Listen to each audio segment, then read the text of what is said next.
سیدنا عمر بن خطاب رضی اللہ تعالیٰ عنہ کے پاس یمن کی چادریں آئیں جو انہوں نے مسلمانوں میں تقسیم کر دی۔ ہر مسلمان کو ایک ایک چادر حصے میں ملی اور حضرت عمر کا حصہ بھی ایک مسلمان کے برابر تھا۔ ایک دن جب حضرت عمر منبر پر چڑھے تو اسی چادر کا کرتا پہنے ہوئے تھے۔ انہوں نے لوگوں کو جہاد کی دعوت دی۔ اس پر ایک شخص نے کہا، ہم تمہاری بات نہیں مان سکتے۔ حضرت عمر نے پوچھا کیوں؟ وہ بولا، تم نے اپنے آپ پر ہم کو ترجیح دی ہے۔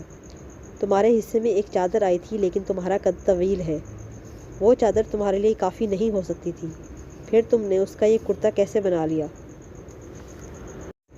حضرت عمر اپنے صاحبزادے کی طرف متوجہ ہوئے اور کہا، عبداللہ اس کا جواب تم دو۔ عبداللہ نے کہا، میں نے اپنے حصے کی چادر والد کو دے دی تھی، تب اس سے یہ کرتا پورا ہوا ہے۔ اس شخص نے کہا، ٹھیک ہے، اب کہو، ہم اب تمہاری سنیں گے اور مانیں گے۔